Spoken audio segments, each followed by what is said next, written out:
Hello, darling viewers, it's Jen here at Check Her Joy, and this time I'm reviewing Dirk Gently's Holistic Detective Agency by Douglas Adams. Like, the actual novel, because I finally got to it. You're welcome. Actually, I listened to the audiobook for this, which was narrated by Douglas Adams, the author, and I think it's really well done, and was super excited for that. So I don't really know how to start describing this book. Dirk Gently is a British detective, and he believes in the interconnectedness of all things. So while starting to investigate one case, it's going to lead him to clues and maybe other cases that are all interconnected at the end, which is awesome. But it also makes it really hard to explain what's happening plot wise, and I think you just kind of got to go with it if you're going to read this book. It is very funny. It's a bit satirical, and it's fun. It's not a typical mystery where you can like read it and try to guess like who did it. It's more of like what is happening, and I think the best approach to this is to just go along for the ride and just immerse yourself in it and enjoy it, because there's so much like paranormal science fiction stuff happening within this book that it's a bit weird. So besides Dirk, who is first of all this short pudgy guy, which is a bit different than I've seen him in the television shows or the graphic novels. So Dirk looks different in the books, which was I'd been warned about, but it was still kind of weird because I kept trying to picture Dirk as being one of the other versions of him I've seen, and then kind of getting shocked when it's like, oh yeah, that short pudgy guy, right? That's Dirk. It's not bad. It was just different. That's the problem I have with having started with the television shows and the graphic novels, I guess.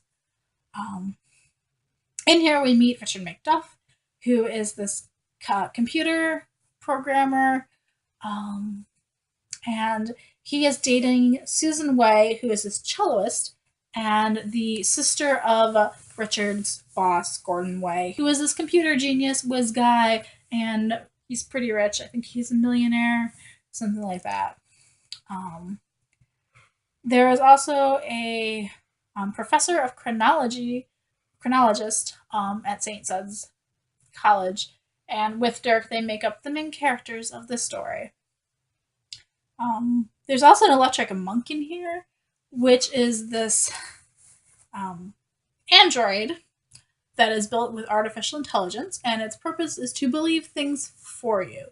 And this particular one gets faulty, and actually didn't really like the electric monk myself, but my brother really does, so we have mixed feelings on this guy. So basically, plot-wise, what's happening here is that Dirk is investigating this missing cat, and while he's doing that, he runs into Richard McDuff as he's trying to break into his girlfriend's apartment so we can erase a voicemail message that he left her and realizes it's going to get him into trouble if she hears it. And then Richard has also been visiting this professor he had at St. Suds College, and some weird things are happening with the professor. Like there's a horse in the bathroom and stuff.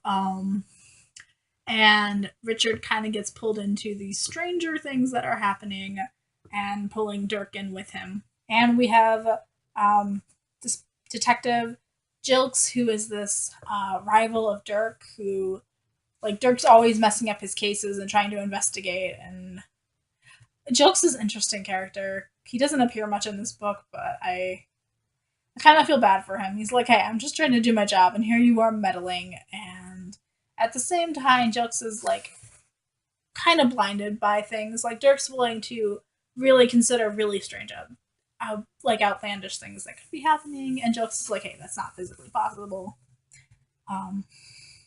One of my favorite quotes from this book is Dirk saying that Sherlock Holmes observed that once you have eliminated the impossible, then whatever remains, however improbable, must be the answer. I, however, do not like to eliminate the impossible. And so we have this kind of differing opinions between him and Jilks.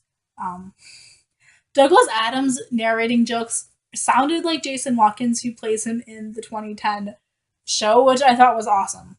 Like, even though clearly this audiobook was recorded before the television show, and it seems unlikely that, the BBC would have cast Jason Watkins just based off of Douglas Adams' voice in this little bit, but I thought it was cool that they sounded like um, minor things. Other things that I liked in here was the horse in the bathroom, which I thought was just funny. There's a sofa that appears on the stairs and like physically cannot be moved, and they bring in all these like people to like figure out how to like move it and how it even got stuck there. And like people keep coming back with like it's mathematically impossible for this sofa to be on the stairs, and it's just blocking the way to Richard's apartment. Um, so I just thought it was bizarre and interesting, and it was just a lovely point.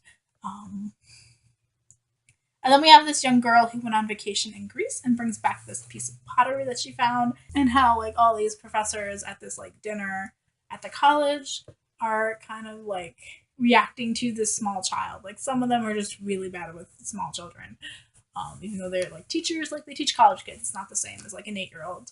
And then we have the professor that Richard went to go visit, and how like he does this great job of relating to her and trying to make like cheer her up. This book is really funny. It goes all over the place, but I love that kind of writing and style. Douglas Adams definitely has a unique voice and way of writing, and it may not be for everyone, but it is definitely one of my favorites. And this book got 4 stars from me.